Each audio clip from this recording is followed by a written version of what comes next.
Ang Kabataan Express ay hatid sa inyo ng UNICEF.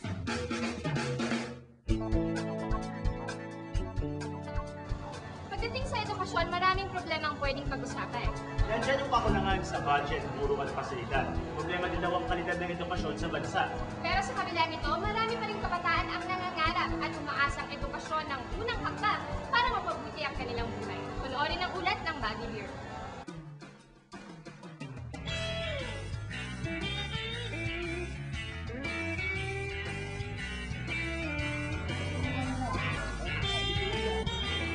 Sinasabing ang Baguio City ang sentro ng edukasyon dito sa Hilagang Luzon.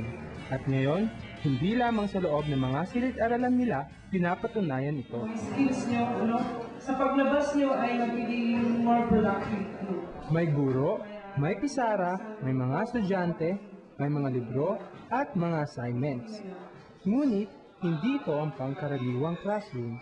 Ang mga mag-aaral na ito ay mga Children in Conflict with the Law, o CICL, na nananatili ngayon sa Baguio City Jail o BCJ. Taong 2000 nang simulan ang literacy program dito.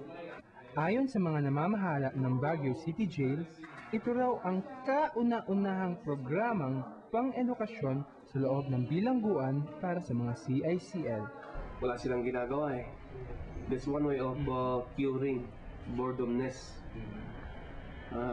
Alam mo, pag wala silang ginagawa dito, mind, as the saying goes, yung idleness brings evil. To avoid that, we come up with programs like this literacy program, livelihood pa kung minsan. Sa tulong ng Department of Education, tinuturuan ng mga kabataan dito ng English at Math at mga skills and development subjects tulad ng electronics at practical arts. Libre ang kanilang mga gamit sa pag-aaral. Galing ang mga ito sa mga pribadong donasyon. Kasabay rin ito ang Youth Development Program na isinasagawa naman sa pakikipagtulungan ng Child and Family Services Philippines Incorporated. Dito naman, natututunan nila ang tungkol sa reproductive health, mabuting pag-uugali, musika, sining, at sports. Ang kagandahan nito, mismong mga estudyante ang pumili ng kanilang mga pag-aaralan. Nakikita kong very attentive sila during the time. No need for them to call them as and every Friday they come. Kung may mga kasama nilang hindi nag-a-attend sa kanilang selda, tinatawagan. At saka nakikita nilang parang isang relaxation para maka-attend doon, para makapag-aral. Hindi dito nagtatapos ang edukasyon ng mga CICL. Kapag sila'y malaya na, nabibiyayaan ng scholarship ang mga gustong magkolehiyo. Mayroon ding mga karagdagang seminar na maaari nilang daluhan.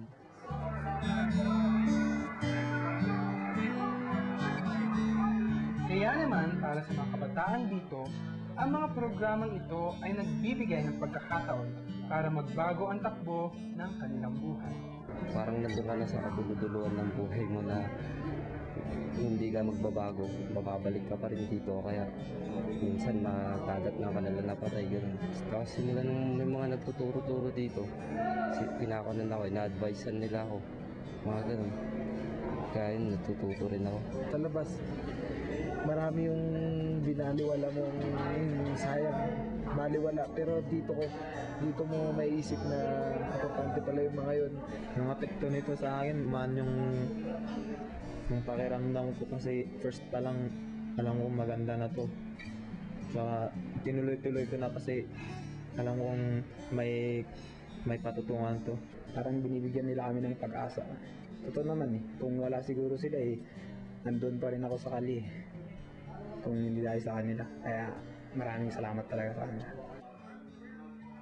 Dahil sa tagumpay ng mga programang ito, hinirang ang Baguio City Jail ng National Office Bureau of Jail Management and Penology bilang Best City Jail sa buong Pilipinas noong July 2006. Ngunit ngayon, may mga hinaharap na hamon ang mga programang ito.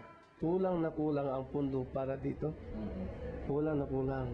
So what we do is we augment it through solicitation from the concerned agencies, both from the national and the local NGOs, as well as the local government units, like Baguio City. The City Council, we are also soliciting funds from them. Kamakailan lamang, tumigil ang literacy program sa BCJ sapagkat hindi na raw nagpapadala ng mga guro ang DepEd. We have information po na that DepEd stopped sending teachers to the CTJ. Yeah, actually that's a very nice feedback because to me, I was thinking they are going on with that program. I would have to find out why. Siyempre malulungkot kasi yun na nga lang ang nag-isa namin pinagkakabalahan at saka nagbibigay sa amin ng kasiyahan, mawawala pa. Nangako naman si Dr. Ellen Donato na tutulungan nila ang mga CICL na magpatuloy ng pag-aaral sa pamamagitan ng Open High School Program ng Baguio City National High School. Sana nga'y masolusyonan ang mga nagbabantang suliranin na ito. Kung hindi, sayang naman. Dahil nakita naming malaki ang naitulong ng programa.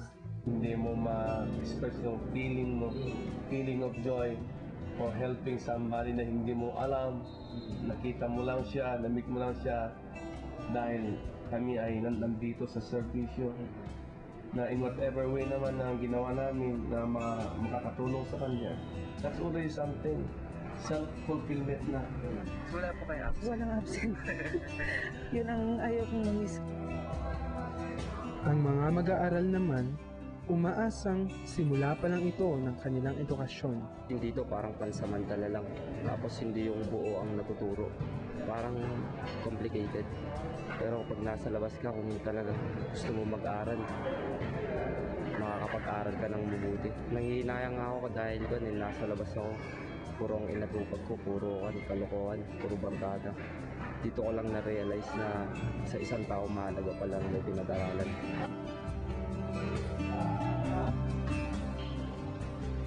Nakita namin ang pinakamahalagang natutunan ng mga mag-aaral dito ay di lang ang mga narinig nila sa klase o nabasa sa mga libro. Dahil sa kanilang mga karanasan dito, nasa likod man ng rehas ay nalaman ng mga kabataang ito na ang edukasyon ay kanilang karapatan at kayamanan.